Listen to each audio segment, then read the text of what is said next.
tourbillon économique au Moyen-Orient avec le cas cette fois du Qatar. C'est sans doute l'autre grand perdant à ce stade de cette guerre qu'il a vu essuyer des attaques iraniennes.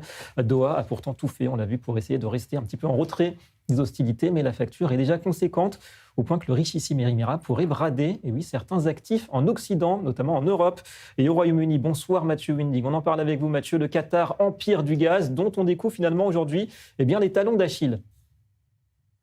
Oui, exactement. Bonsoir David. Le Qatar qui pourtant avait subi deux crises ces 10 dernières années. Là, on le rappelle, la mise à l'écart par les voisins, menée par l'Arabie Saoudite, et puis ensuite un Covid-19 accompagné d'un confinement strict. Mais tout au long de cela, le Qatar avait pu continuer à extraire le gaz naturel qui alimente ses finances publiques. Et c'est la crise actuelle qui frappe l'Émirat le plus durement. Elle ne dure pourtant que depuis un mois, mais le Qatar le Qatar est le pays le moins frappé par les missiles et les drones iraniens. Mais le blocus du détroit d'Ormuz bloque les exportations gazières qui représentent 2 tiers de l'économie qatari. Une récente attaque sur Ras Laffan a détruit 17% de la capacité d'exportation. C'est 20 milliards de dollars qui sont perdus ainsi. Les réparations pourraient prendre des années. Et autre problème, le pays dont la population de 3 millions d'habitants est composée majoritairement de travailleurs expatriés. Et cette majeure partie de la population pense à partir et partir même assez vite. Alors, de quels outils, Mathieu, dispose le Qatar, finalement, pour surmonter cette période qui s'annonce difficile ?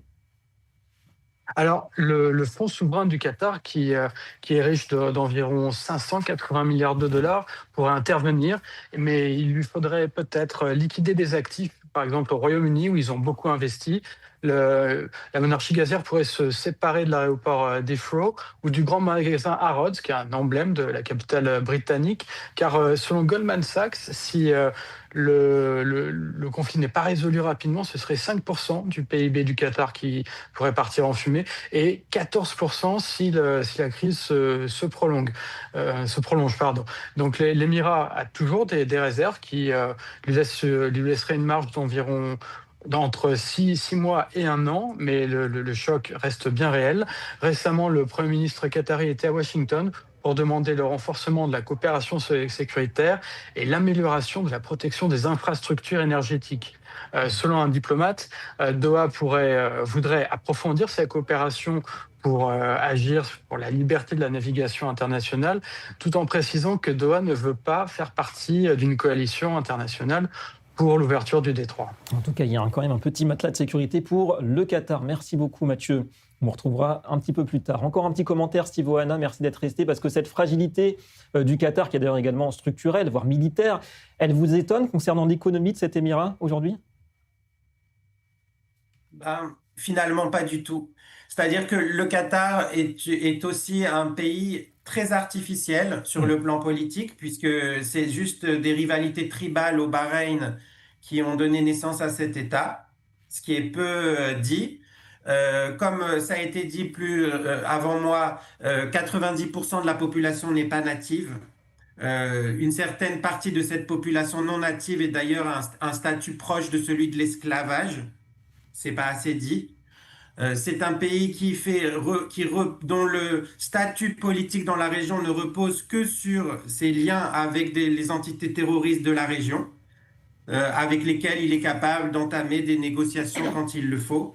Un pays qui dépense des milliards de dollars dans les démocraties occidentales pour véhiculer une idéologie, profondément hostile à l'Occident et profondément contraire à toutes les valeurs humaines et démocratiques. Donc, cet État est complètement dysfonctionnel et c'est pour ça que d'ailleurs il a subi un blocus de la part de ses voisins déjà, de la part des Émirats arabes unis et de l'Arabie saoudite. Là, finalement, c'est tout son modèle à la fois politique et économique qui est ébranlé et dont probablement il ne se relèvera plus après cette guerre et il va devoir soit se réinventer, soit disparaître, puisque comme je l'ai dit, son statut politique est en question, puisqu'il est il a été créé artificiellement. Donc soit il va se réformer pour épouser les valeurs de plus en plus modernes et démocratiques de ses voisins, soit il disparaîtra. Voilà, ça fait réfléchir. 50 ans de prospérité grâce au gaz, peut-être remis en question en l'espace de quelques semaines. Merci beaucoup, Steve Oana, pour cette analyse. Allez, le volet diplomatique à présent. Plusieurs informations à commenter en cette fin de week-end. Et d'abord, ces tensions apparentes entre Washington et Jérusalem, ou plutôt entre une partie de l'administration Donald Trump et le gouvernement Netanyahou. Conversation tendue il y a quelques jours entre Benjamin Netanyahou et le vice-président, vous le voyez, JD Vance. D'après Axios, ce dernier aurait reproché au Premier ministre israélien un optimisme jugé excessif vis-à-vis de la guerre en Iran. Le vrai du faux, on va en parler avec Azem Al-Gabra. Merci d'être avec nous en direct de Washington, D.C., ancien conseiller principal au département d'État américain. Alors si toutefois elles sont avérées, quelle serait pour vous l'origine profonde de ces tensions entre Benjamin Netanyahou et J.D. Vance? Eh bien, on peut parler de la tension existante, on peut parler des nouvelles tensions. Il faudrait se concentrer sur ce qui se passe aujourd'hui, en fait. Il y a une guerre. J.D. Vance a pour tâche de terminer la guerre d'une manière ou d'une autre, évidemment par des négociations. L'Iran est un ennemi très difficile à gérer. Et il semble qu'ils ont peu à perdre et peu leur importe de perdre quoi que ce soit. C'est une situation très complexe. Et J.D. Vance a reçu un mandat pour mener les négociations, pour arriver à un accord, pour protéger la sécurité des États-Unis, de ses citoyens et ses alliés. Et ça, c'est le cadre sur lequel on travaille. J.D. Vance craint que tout facteur extérieur non contrôlé se mette en place et l'empêche d'arriver à un tel accord. Et donc, c'est la situation pour tous les partis. En plus, la couverture médiatique de la coalition israélo-américaine a été très négative, même aux États-Unis, parce que les médias aux États-Unis sont plus de tendance à gauche et ne rateront pas une occasion d'accuser le président Trump et ses alliés de mal faire. Et donc, c'est une situation complexe à l'intérieur, à la veille d'élections, et au niveau international, en train d'essayer de protéger nos alliés et de rouvrir Hormuz. Mais est-ce que le vice-président américain pourrait quand même donner l'image d'une Maison-Blanche à 2 vitesses aujourd'hui face à l'Iran, et donc peut-être un mauvais message vis-à-vis du régime aujourd'hui?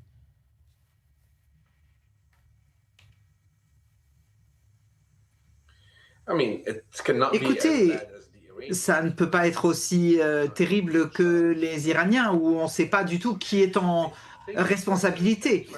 Je pense qu'il y a une tentative maintenant de jouer le bon flic et le mauvais flic avec les Iraniens, en fait. De dire, OK, vous voulez terminer cette guerre, eh bien, il faut que vous ameniez quelque chose de tangible et d'utile. Encore une fois, faire avec les Iraniens, c'est comme faire avec un enfant insupportable qui cause tout le temps des problèmes et qui, en même temps, est très difficile à gérer et à raisonner surtout pour comprendre. Et c'est ça le problème avec les Iraniens. Donc, J.D. Vance, potentiellement, essaye de prendre un tournant plus modéré face au régime iranien en espérant que le régime iranien sera raisonnable et viendra négocier de bonne foi, ce qui n'est encore jamais arrivé. Il n'y a jamais eu de négociation de bonne foi avec les Iraniens. Est-ce que ça pourrait être la première fois ? On verra. Ouais, poker menteur à suivre, effectivement, entre Téhéran et Washington. Merci beaucoup à vous, Ahmed Al-Gabra, Azem Al-Gabra, d'avoir répondu à nos questions depuis Washington. D'ici, quelques commentaires du Jonathan Serrault, parce que c'est vrai que ça nous rappelle quelque part que cette administration Trump, elle est fondée sur des courants idéologiques assez écartés, que ce soit Donald Trump ou même l'aile conservatrice, voire anti-israélienne, qui est incarnée par, peut-être pas J.D. Vance en personne, mais ceux qui l'entourent. Oui, mais il y a les sondages d'opinion qui sont importants à prendre en compte. Et du côté des mouvements MAGA, il y a un soutien massif pour Donald Trump au sein du Parti républicain. Il y a aussi un soutien au président des États-Unis. Quelques 80-90% de ces mouvements MAGA soutiennent cette guerre en Iran. Et il y a certes plusieurs courants au sein même de la Maison-Blanche. Il y a le courant Jared Kushner, Steve Witkoff qui pousse à des négociations. J.D. Vance qui peut-être ambitionne, lui, de prendre la place de Donald Trump aux prochaines élections, qui ne souhaite pas voir ce conflit s'éterniser. Donc il y a tout ça, toute cette logique, cette rhétorique interne à prendre en compte du côté de la Maison-Blanche et du côté de Washington. Mais aujourd'hui, le maître des horloges, c'est Donald Trump, malgré ses fluctuations. Et je le répète, Donald Trump a cette main qui frappe l'Iran et cette autre main tendue vers les négociations. D'ailleurs, ce soir, il y a d'autres informations qui nous parviennent sur la poursuite des négociations, mais des négociations qui se dérouleront par le feu. Et comme on l'a dit, Israël aura la liberté de poursuivre ses opérations contre l'Iran. Et il y a toujours ce calendrier de 4 à 6 semaines d'opérations encore du côté de la République islamique. Voilà, négocier sous le feu, c'est effectivement la technique Donald Trump. Mathias Inbar, ça nous aussi en Israël, on surveille de très près l'avenir du Parti républicain qui est en train de se définir aujourd'hui. D'un côté, J.D. Vance, de l'autre, c'est plutôt Marco Rubio, Pete Hegseth, qui incarne la ligne la plus pro-israélienne, on va dire, aujourd'hui. Pete Hegseth. Il y a un vrai duo qui émerge aujourd'hui au sein. Alors, c'est le sécuritaire qui parle, hein. C'est moins le diplomatique. Pete Hegseth, secrétaire aux armées. Secrétaire militaire aux armées, ancien journaliste de Fox News, entre guillemets qualifié de playboy, de beau gosse de l'administration américaine. Pete Hegseth, pardon ? Brad Pitt Hegseth, son Oui, Brad Pitt Hegseth, exact. Et qui se met en avant en train de faire de l'haltérophilie. Il est extrêmement adoubé par les militaires. C'est un ancien militaire aussi, vétéran. Et aujourd'hui, il y a un vrai duo qui émerge. C'est Brad Cooper, le commandant du CENTCOM, qui est très politique, qui d'un côté va à Tel Aviv, le lendemain est en train de jouer au basket avec Al-Shara, le leader de la Syrie, et qui revient à Jérusalem, ou à Tel Aviv plus exactement, pour parler de sécurité. Et les deux sont parfaitement coordonnés sur le fait qu'ils veulent absolument faire payer aux Iraniens leur raillerie vis-à-vis du président. En fait, c'est le sentiment patriotique qui est réveillé chez eux et qui dit « ça suffit ». En fait, ça suffit de se moquer de nous, que ce soit sur la toile, que ce soit dans les démarches publiques. Et les deux, d'ailleurs, et c'est assez contradictoire, je disais qu'il était en train de jouer au basket avec Al-Shara, Brad Cooper est anti-turc. Anti. Le mot peut-être est un peu fort, méfiant. Mais très méfiant à l'égard de la Turquie. Et c'est en ce sens qu'il rejoint beaucoup les positions israéliennes. Et il se dit aussi, dans les rouages de l'appareil sécuritaire, qu'ils pourraient, les deux, tant que duo, aller très loin, puisque Brad Cooper, on le sait, a des ambitions aussi politiques. Peut-être que Pete Hegseth fasse, et c'est vrai, Marco Rubio était considéré comme un faucon il y a quelques mois. Aujourd'hui, beaucoup plus mou qu'il ne l'était auparavant. Il pourrait peut-être, effectivement, représenter Pete Hegseth, la branche dure du Parti républicain, et aller en avoir. Ouais, plein feu, effectivement, sur Pete Hegseth en pleine lumière et sans doute très ambitieux à surveiller. On revient à l'élément clé de tout ce dossier iranien, le programme nucléaire, évidemment, des ayatollahs et l'Iran qui envisagera aujourd'hui de quitter le fameux traité de non-prolifération nucléaire, puisque Téhéran affirme que cela ne signifie pas qu'il veut acquérir la bombe, simplement s'affranchir des inspections internationales qu'il assimile à de l'espionnage. Bonsoir, professeur Meir Litvak, merci à vous. Vous êtes directeur, on le rappelle, du Centre Alliance pour les études iraniennes à l'université de Tel Aviv. Quel est le message là que tente de faire passer Téhéran, qui se retrouve dos au mur, il est vrai, face aux Américains et aux Israéliens? Écoutez, je ne suis pas sûr que les Iraniens soient dos au mur. Je pense que les Iraniens sentent au contraire que leur posture est bien plus forte et qu'ils sont ceux qui peuvent poser des conditions à cause de la fermeture du détroit d'Ormuz. Moi, je crois que ce que nous voyons ici, c'est l'expression de deux possibilités. Ou bien, de telles déclarations montrent leur force et le renforcement de l'aile dure des gardiens de la Révolution. Et c'est peut-être aussi un sous-entendu que le nouveau dirigeant, ou celui qui parle en son nom, annule la fatwa du précédent dirigeant que l'Iran n'aura pas d'armes nucléaires, et ils vont plus loin vers leur capacité de développer l'arme nucléaire dès qu'ils le décideront et s'ils le veulent. Ouais, mais concrètement, ça changerait quoi, cette sortie du traité? Moins d'inspection, moins d'espionnage du point de vue de l'Iran? C'est tout?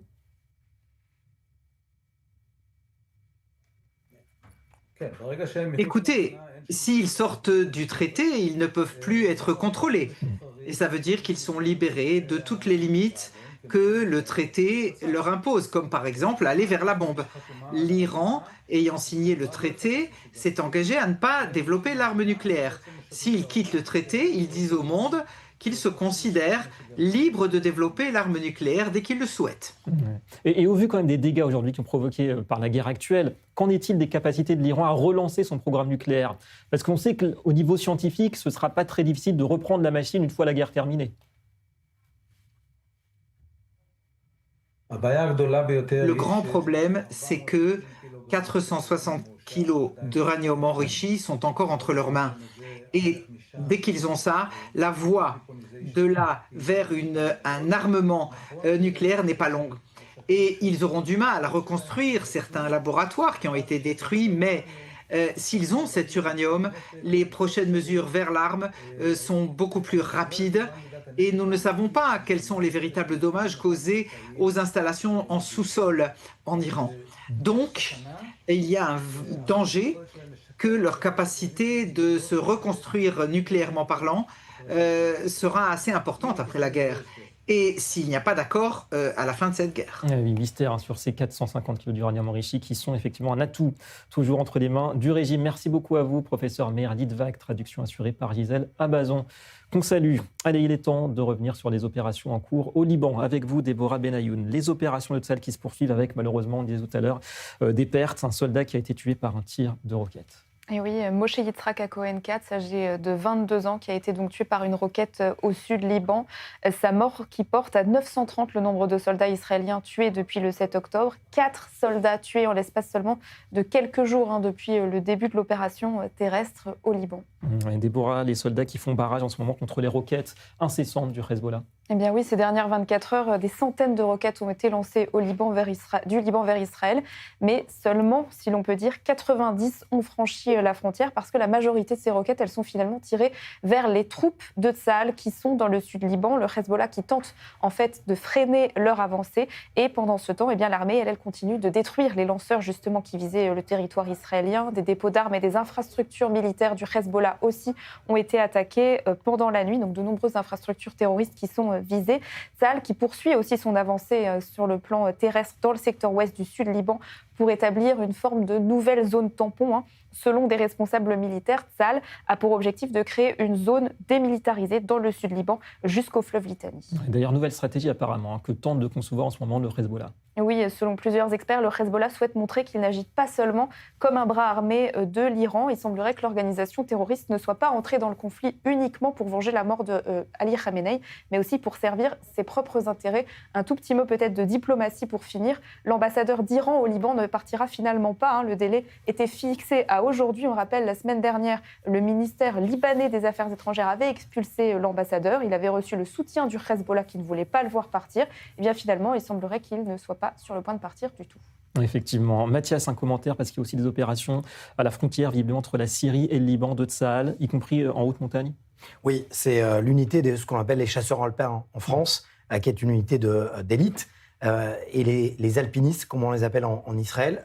Alors, il faut comprendre, ce sont des réservistes qui viennent pour 99,9% de la brigade des Golani, qui sont formés en ce sens, qui connaissent la région. Qui connaissent parfaitement la région, qui ont leur QG dans la région du Hermon, pour ne pas dire exactement où, qui connaissent parfaitement la région. Et là, c'est très important parce que lorsque vous vous souvenez, les détracteurs disaient mais pourquoi Israël impose une zone tampon en Syrie pour avoir une position stratégique? Eh bien, elle est là, la réponse. C'est-à-dire que maintenant qu'il y a une guerre contre le Hezbollah, infligée ou imposée par le Hezbollah, eh bien, les chasseurs alpins, c'est historique, ont franchi ce triangle des frontières depuis la Syrie vers le Golan syrien, vers le Liban, et au passage, eh bien, ont permis de démasquer plusieurs cachettes d'armes et d'assurer cette présence-là. Parce qu'à l'époque, si vous vous souvenez, la plupart de mes reportages,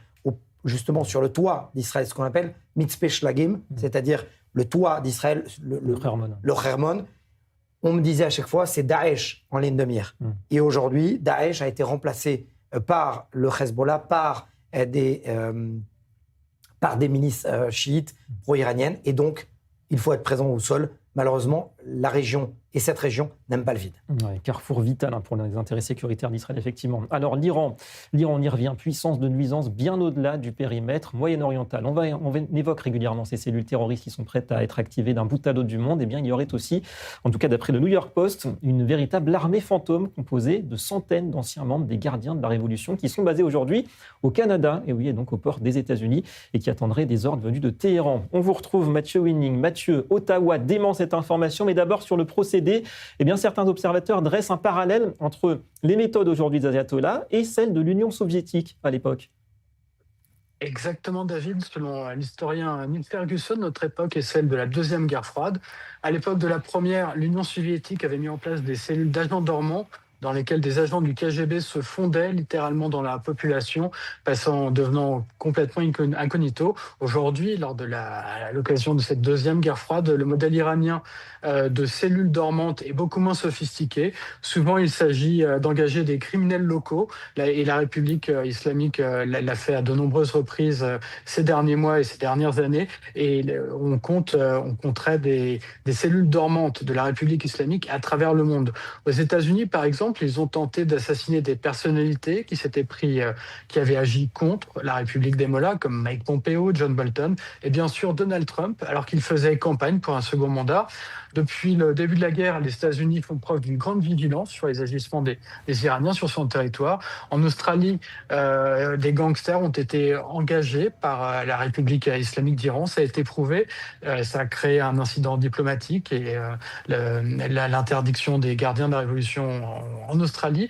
Mais voilà, au Canada, on a aussi on a aussi recensé des incendies de synagogues, mais les mesures sont beaucoup moins fortes. Donc Mathieu, on a les pays qui commencent à se réveiller petit à petit, comme l'Australie, et puis les autres qui sont peut-être encore dans le déni aujourd'hui.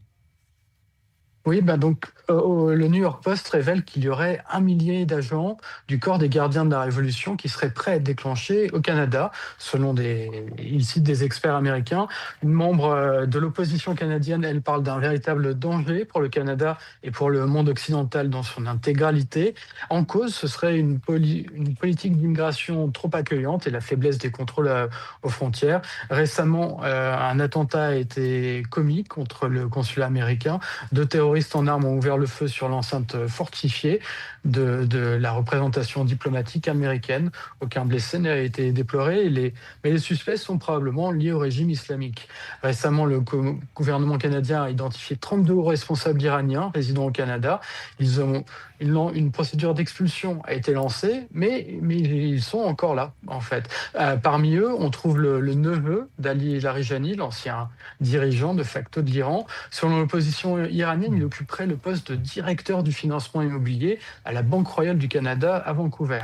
Donc, le ministre de la Sécurité publique canadien, lui, dément la présence de ces milliers de membres des gardiens de la Révolution.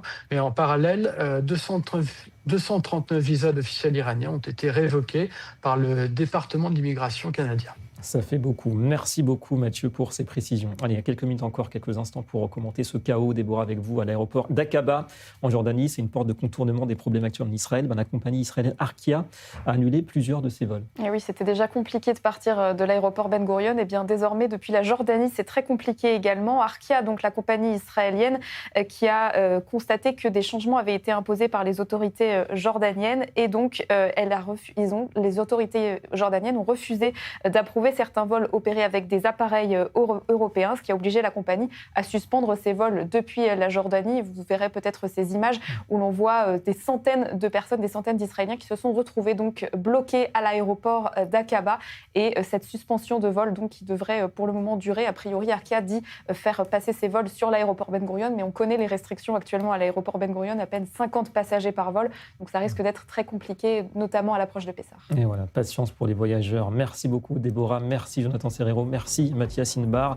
Voilà, c'est tout pour cette édition spéciale. Tout de suite, c'est Myri Maman qui vous attend pour une nouvelle heure d'édition spéciale en direct concernant donc ces actualités, ces développements qui se succèdent décidément au Moyen-Orient. Restez avec nous et très bonne soirée sur i24.